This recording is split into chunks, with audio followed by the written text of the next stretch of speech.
Пан Ущалян тут як тут. Рука і знову капає. Готовте шклянки, хлопці.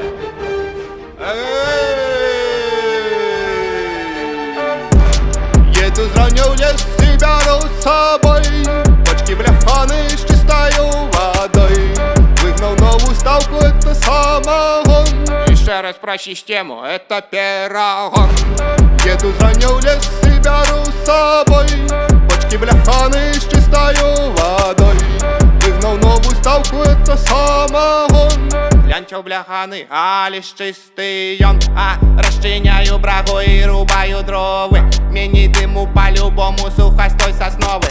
Эту брагу заливаю бровар. Продаю оптово самогон житнёвый. Щуватку вон, пейте самогон. Овен ведро, черпайте яго. Щуватку вон, пейте самогон. Тяни, овен ведро, черпайте яго. Я могу сказать, что поднялся на ставках, и это будет чистая правда.